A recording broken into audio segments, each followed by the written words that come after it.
As a pastor and counselor, I've spent the better part of my life equipping and training others. My goal with this show is to translate my hard-earned experience into tools and tactics to help you become stronger as a man. This is the BraveCo Podcast. I'm your host, Jason Valentin.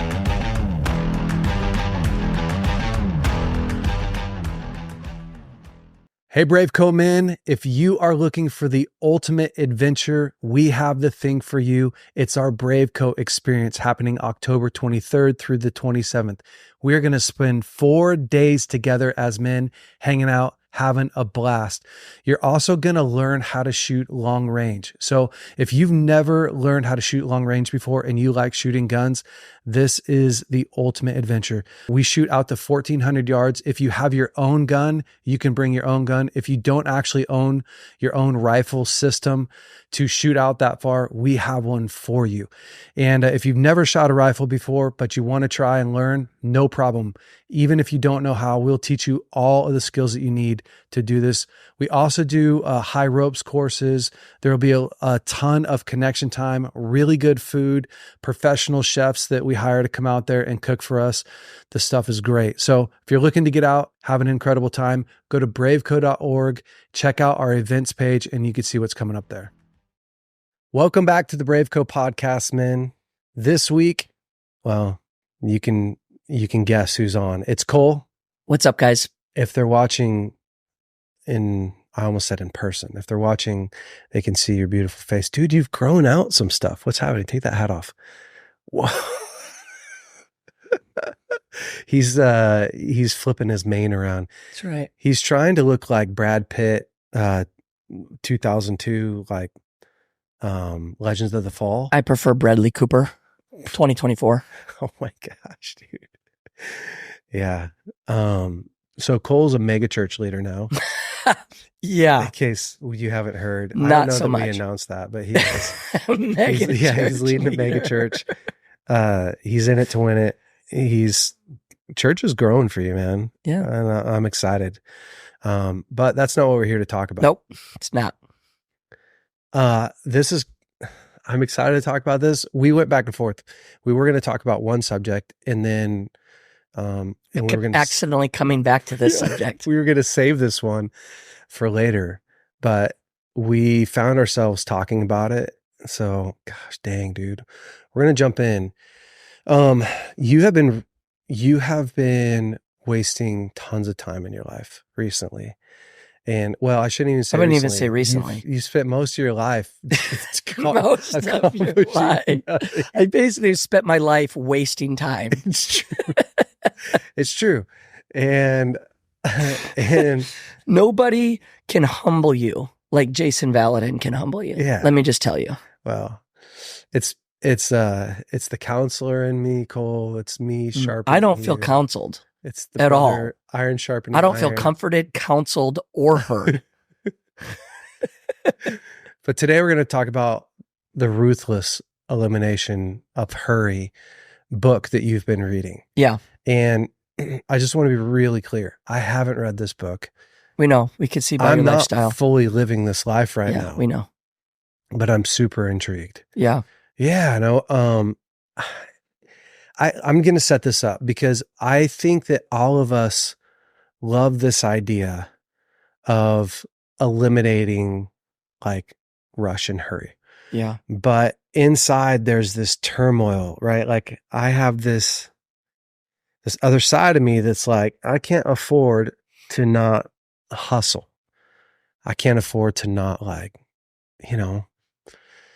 mean, when I think about, okay, what happened was you walked in here today and you pulled out your flip phone.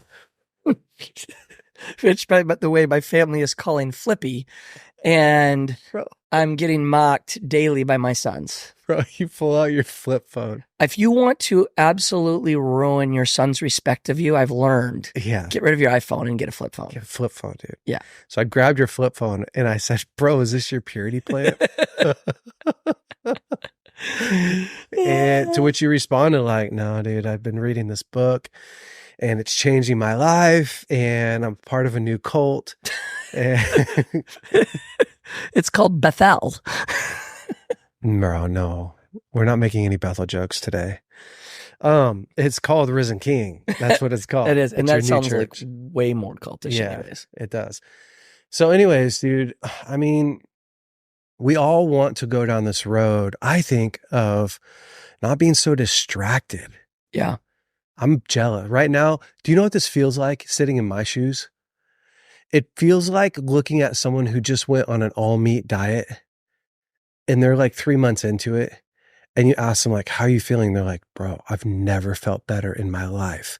Yeah. And you so want to be them, but you know that you're not. I feel like 90% of your diet is all meat anyways. But you're still not that guy. It's still not that guy. I don't know.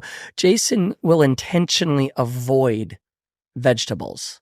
Like, don't bring, like when we're eating with our friends, we just did this 2 weeks ago. We're having dinner, bunch of us, everybody sits down, full plates. Everybody got a plate like adults get a plate, right? The meat, the vegetables, the potatoes. Jason's, like the government has taught you to eat. Jason's is meat and meat. And everyone's like, is there a 12-year-old eating here? Yeah, bro.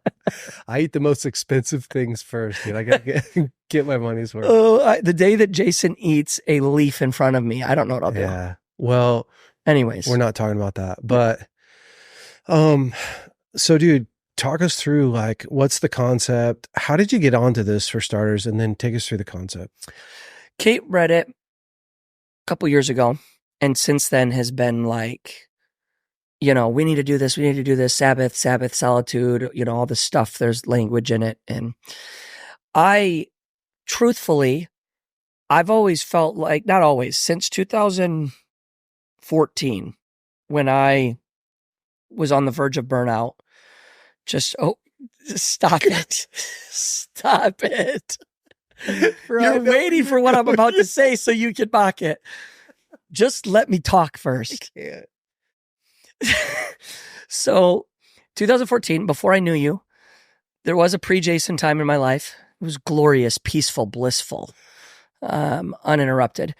And we had done this youth conference and for like 6 months had put everything into preparing for this. And then when it got over with, we were like, we literally don't know what to do now. Like my brain had spent so much time on this project that when the project was over, it was like, where do I go now? Like, I don't know what to do with my time. Yeah. And I actually, that was in February, was on a pretty like burnout course of no passion, exhaustion, not wanting to do anything. And then I also realized we don't take breaks. Yeah. Right. And so one Thursday, I book a trip for Kate and I to go on a vacation. The two of us go on vacation. I get someone to watch the kids. We spend 5 days together. And since then, we have done a vacation with just the two of us every single year. Every week. Not every week. Every year. Every week. Oh, be honest. Every week. I wish every week. Every year. We do a trip with the kids every year. I think that was the moment where I have done a better job of shutting off. Now, as our kids have got older, I feel like I have gotten more busy, not necessarily with work, but with kids and life and sports and stuff, right? So like, I think that we're currently at a spot where my life's probably as hectic as it was back then, but just with different things. Yeah. Right. Like, I would agree. Then it was just all ministry. And I've, in my head, said, well, it's personal. It's the kids. It's their life and their sports. So I'm not a workaholic or overworking. I'm just, doing stuff for the kids. All that to say, we're doing a series at our church. We're doing a Sabbath series. And I thought, okay, I'll probably read this book for Caitlin as research to prep for the messages for the Sabbath series. Because I'm like, I've got this figured out. Like, I shut my brain off pretty well at night, don't frantically respond to stuff. All that. So I start reading the book in prep for the series, and I am like, I thought I knew what the book was, right? Can we pause right there and I shut that off? Is that your flip phone? No, bro, we don't have to pause. Literally right now, Cole's getting a phone call on his flip phone. No, dude. Turn this I haven't been able to figure out how to turn it off. All right. I hope people are enjoying this as much as I'm enjoying this. I hope they are too. So I'm starting to read it, and the reason I hadn't read it is because I thought I knew. Like, it wants you to slow down, right? Like, I'm going as fast as I need to, and I start reading it. I'm like, it actually isn't about being less productive or not working hard or not grinding. What it really is about is it's about getting your idle time back. He doesn't say work 3 days a week. Yeah. He says work 6, take a day off. Like, it's not like this wild, crazy, go move out into the woods. What he's talking about is taking back the moments that are stolen from you that you don't realize are being stolen because you've slowly slipped into allowing yourself to be controlled by everything outside. And I would say I completely describe myself that way. Yeah. I felt like I was controlled by everything external. I didn't feel like I had a ton of control. Did you recognize that before you read the book? Like, were you walking around going, everything's stealing, like, I'm losing so much time in the day from X, Y, and Z? I think I was starting to realize it specifically in regards to my phone for me personally. Okay. So for me, I felt like it was mostly that. Here's a very multiple times a day. Here's the trend for me. Get a text, I get an email. I'm looking for an email that I got to answer. Pop my phone open, now I pop it open. Yeah. Turn it on, look at the text, look at the email, get done with that, and then wander. For me, shopgoodwill.com, this auction site for Goodwill. I'd go and see if there's anything cheap. Just want to check it out real quick. Then I'd read an article about whatever, right? Like a big news story, the politics, da-da-da-da-da. Then I'd be like, oh, maybe I should check on Facebook and see if anybody's posted or Facebook Marketplace. Before I know it, I could be 45 or even an hour and a half into a complete waste of mind worthlessness. Yeah. And that I was becoming aware of. Like, I feel like I've been aware of that for about 6 months. I've been thinking about a flip phone for about 6 months. Well, he then unpacks, and it makes so much sense because I've read a bunch of Caroline Leaf, the Caroline Leaf, yes. Caroline Leaf, the neuroscientist. Yeah. And one of the things that always stuck out to me is that your best brain space is your idle time when you let your mind just run and wander, where you have nothing to do and you're sitting and you let your mind just go to whatever thoughts your mind wants to go to. And she said, you're going to solve problems that you've been consciously trying to solve. You're going to come up with ideas for things. Your brain's actually going to create. And after reading the book, I realized I don't have any more idle space. My mind doesn't wander anymore. Right. Because the moment I'm in between something, I'm on my phone. Instantly, almost. One of the things he says is if your phone is in the room that you're in, you are mentally aware that the phone is calling, whether it's calling or not. And they're actually doing studies to show that our IQ actually drops when our phone is in the room with us, where our brain's actually working at a lower level of thinking because of what it does. You're multitasking. Right. So for me, I would say the biggest area right now for me in this is wanting to get back control of my in-between moments. I'll just say this last thing and then jump in. The two big moments that really caused me to make the jump. Number one, realizing now as being a lead pastor of a small church that is growing, right now, from here on out, I determine what our culture is at our church. Yeah. I determine, for the first time in my life, I have total control over my schedule, total control over my environment, total control over the environment for the people that work with us. Like, I'm at nobody's mercy besides my own. Yeah. And so I don't get to blame anybody, not that I could have ever before, but even less so now. Mm-hmm. What my life is what I've allowed it to become. Very, very real for me. Like, that thought hit me. And then the second thing was flying. As I'm reading this book, it was over 4th of July weekend, and we're flying home from Michigan where we go for the 4th every year. And I'd look over in the 2 seats next to me in the plane, and my youngest 2 are just playing together so well. Like Cade and Chloe have such a beautiful bond and connection, and he's such a good big brother. The kid is going to be a catch one day when he gets married. Yeah, he's great. He is. And they're just having fun and laughing. And he's, well, you can do this, Chloe. I'll do that later. Like just, and I'm watching this for, 4 or 5 minutes, not like a long amount of time. And I thought, what? I never see them play together anymore. And my brain keeps going. I go down this path. I'm like, well, they always play together. I just don't see it. Because the moment I don't have something to do, I'm wasting it. And then this thought hit me, how many moments have I missed that could have been a spontaneous conversation with one of my kids, with my wife, an unexpected moment. It's easy for me to quantify the sports game to be at, the need that has to be filled. It's easy for me to say this is on the schedule. I've got to be there. Right. What I hadn't accounted for or had language for was the in-between moments that can be just as powerful. And now Caleb, my 14-year-old's a high schooler. I've got 4 more years with him. That's it. Like, I want spontaneous moments. So like even today before we came, I had come home from lunch from work. Caleb's sitting there on the couch. He'd been playing pickleball, and I'm sitting there. We're talking. He's telling me about a story from last night. I'm fully engaged in what he's telling me. I don't really care. He's talking about some friends that TP'd. Yeah. But I even am noticing, leaning in, I go, hey, you want to go grab lunch quick? He's like, yeah, that'd be great. And the 2 of us just went and had lunch together. And yeah, I'm more aware right now. Like I'm trying to be more on purpose. Yeah.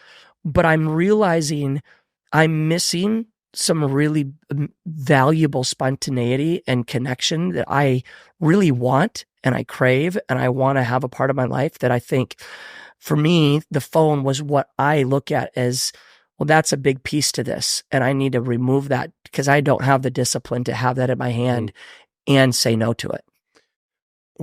I'm just curious because I think the phone, like, I would say social media is an obvious one for people, and probably texting. Yeah.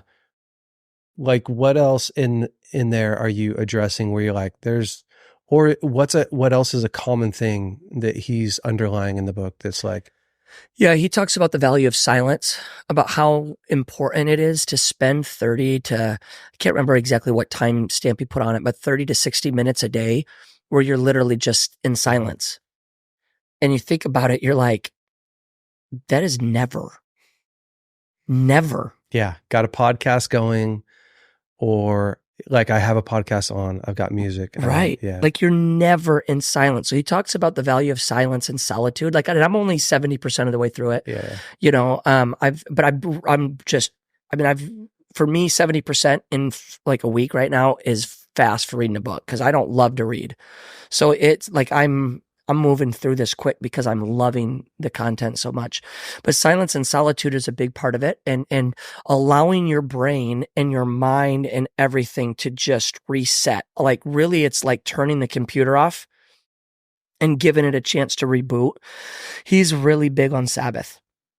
Can you talk through, like, I mean, I think most people would go Sabbath is, taking a day off. Yeah. Does he go deeper into it? He does. It's really Sabbath. The way that they do it is dinner on Friday till dinner on Saturday, full 24 hours.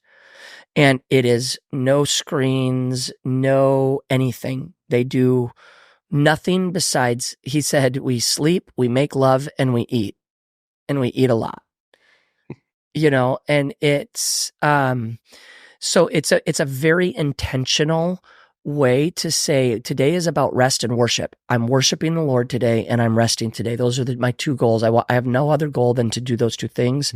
And I'm going to do those by going slow, playing cards with my kids. We're not going to be watching this or doing that. And so have you guys adopted that? We haven't. Yeah. Caitlin has wanted to.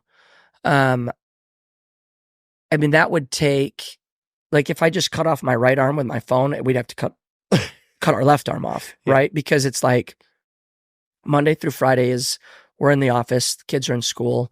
Saturdays are baseball games for us most of the time with the boys. Yeah. Sundays are church. Like somebody'd have to sacrifice something, and probably it'd be the boys with their sports. I don't know how we would not do sports on Saturdays, right? And one of the things he does say, which I appreciate, is he said, everybody's season of life is different. Yeah. And so this isn't like his season. He's capable of doing things differently than you would.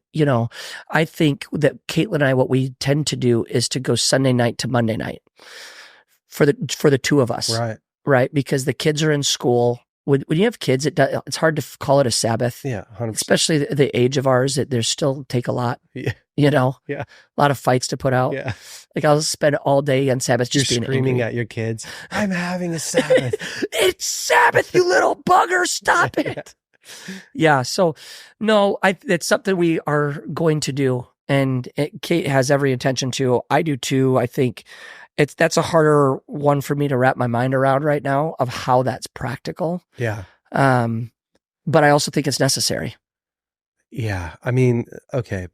So obviously back to, this is an area of my life that I'd love to grow in. And there's such a piece inside of me that says being in your phone equals efficiency. Mm-hmm. It equals production. Yeah. Like my brain right now is going, okay, well, how are you going to be productive if you don't have your phone around? How are you going to stay in connection with X, Y, and Z? With BraveCo, the truth is I am intentional to text a certain number of people to stay in connection with them. Yeah. Guys that don't live here that I care about right. Yeah. And then for me, I have BraveCo that's online. I have Jason Valton Ministries that's online. I'm online a lot. Yeah. Whether it's posting on Instagram, responding to messages on there. And so part of what I was thinking is my phone needs to have hours. Yep. And that's the thing that is possible. I'm not necessarily advocating for flip phones, but this is at $80 from Best Buy. It's an unlocked phone. So all I have to do is switch the SIM card back and forth. Yeah. So my plan is to do this for a few months and see if I feel like I've built enough habit to say, okay, I think I can manage myself better than I was previously managing it. I think the other thing with what you're saying is something I've thought about, and here's what got me over that hump. There isn't much that I can do on my phone that I can't do on my iPad or my computer. Yeah. Right? Like most of what I can do on my phone, I can also do on that. And so just the posture or the context change of sitting down in front of my computer or in front of my iPad to do the work, to answer the emails, and to then just be disciplined enough to say, it's okay to not do this if I'm not sitting in front of my computer or iPad mentally choosing to work right now. Yeah. I think what this hopefully is going to do for me is it's going to not let me work when I shouldn't be working. It's not going to let me get distracted when I shouldn't be distracted. I actually don't know that it's going to hurt my productivity in the sense because now when I sit down to work, my brain has said it's work time. Yeah. So now let's go to work. We're going to spend the next 2 hours answering emails, doing this, working through that. One of the things that I'm planning to do is to wipe my email box out, start from scratch and keep it at 0 every day before I leave the office. So that's a goal of mine. Every email goes answered by the end of the day. The irony is my email box has never went unanswered ever, even with a phone looking at my freaking emails all the time. Yeah. It still doesn't ever go unanswered. The phone actually doesn't feel like it's making me more productive because I always feel like I have more to do. Yeah. So I was listening to someone talk the other day and they were talking about how inefficient we are when we start a task, get interrupted, and then have to come back to it. So for instance, you're prepping a message. Yeah. And partway through the message, you scroll Instagram. Yep. And then you come back to the message. Now it takes like, they were saying like, takes like X amount of minutes to get back in. Yeah. For your brain to like get back in and to catch back up to where you were. And then we get interrupted. Like how many times in a day do we get interrupted? And so like for me, there's value. The value that I would see in my own personal life would be that a couple of pieces. Like, I think if I could better schedule out my day, and I live by a schedule. Like I mean, I teach people to live it. I don't teach them in the sense that I'm teaching them how to. I like tell people you have to live by a schedule because I live by a schedule. Yeah. But if I had a better sense every single day of the things that I have to do every day, like like I said, there are a certain amount of guys that I reach out to and connect with every single day because I want to. It's part of my job. It's part of what I'm building. Yeah. And that could literally be put into, instead of just having to remember like, oh, I should text. Could be a list that you do every morning at 9. Yeah. And then even the online stuff could easily be okay, for the next hour, I'm on Instagram getting ideas, responding to people, creating content, right? And that's my hour. And I think that my life would be much more efficient and I would feel less rushed and stressed, and that your brain isn't running when it shouldn't be running. Yeah. That's what I want to get rid of. Yeah. No, it's true. I like that. It is like the block scheduling, almost the compartmentalizing. So the ideal day that I'm creating for myself is silence at 7 a.m. when I get up. Kids are almost always sleeping. Why silence? Right now because that's one of the big things is I want to start doing 30 minutes of just silence. I've done it every day this week. It's been unbelievable. It's great. Just almost like just breathing. Yeah. Phone's not near me. Computer's not near me. Silence. Yep. Then time with the Lord, reading. So your silence isn't time with the Lord? So it could end up being, but it's the intent of silence is just silence, thoughts to myself, let my mind run, prayer, but you're just not doing active listening, right? You're just, where it goes, as long as it's not going to a distraction. Then time with the Lord. And then when I get into and then, 8 to 9 is normally, like right now in the summer, get the kids breakfast, get to the office by 9 o'clock. 9, I'm going to sit down at 9 o'clock and I'm going to work on I'm going to spend 30 minutes every day working on my message as opposed to a big chunk, right? Or maybe 45 minutes for Sunday prepping and letting it ruminate in my spirit all week long, letting the Lord really speak different things each day. And then at 10, I'm going to designate 10 to noon. I'm on my computer doing computer work. Answering emails. I'm working on a contract. I'm following up, Lunches and afternoons are for meetings for people. And then I'm going to do a recheck of emails at 4 o'clock at the end of the day. When I'm done at 5, I've been leaving my computer at the office, not taking it home with me. So that, and now even more so with this being my phone, I'm going to go home and like, what's the fam doing tonight? Let's have dinner together. It's just, I'm envisioning, again, I want to say I'm a weekend. So I'm far from having all of this built.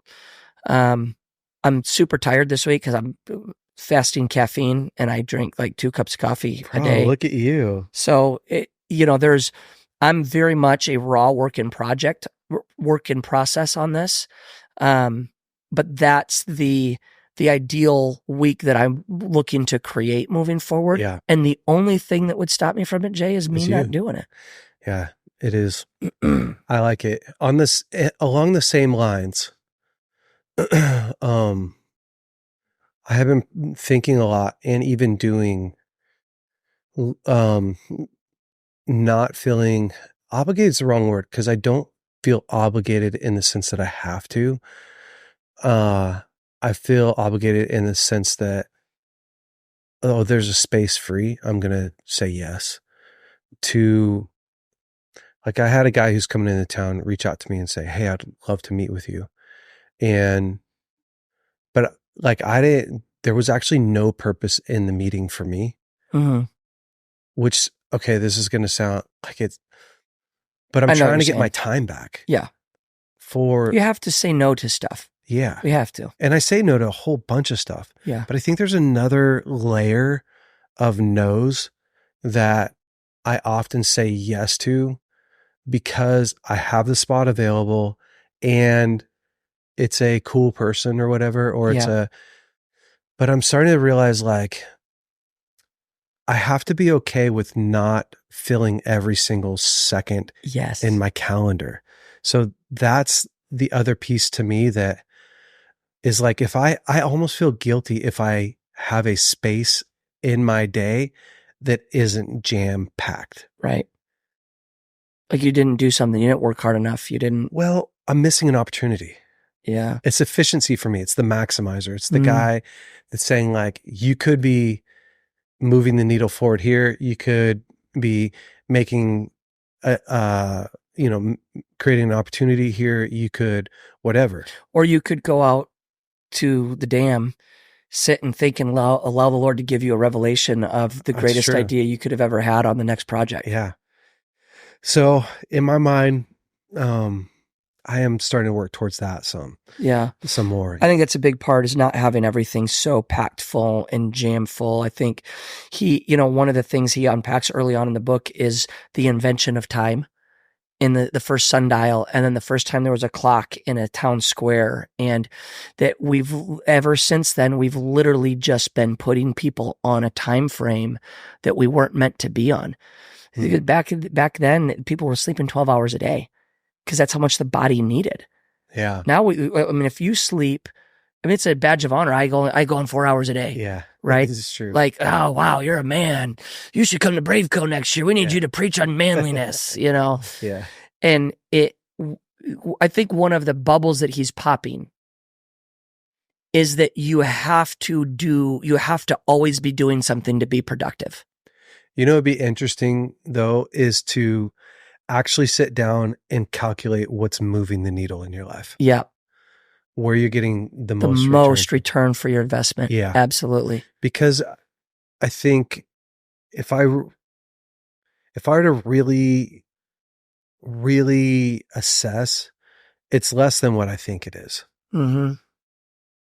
And that's why I think if I planned out my day better, I'd have more time at the end and be more efficient throughout it. And be more energetic probably when you go home to the kids. And it's the interesting thing to this is it reminds me, so this week, as people have been seeing this, people laugh at first, but almost everybody has the same response. Of course.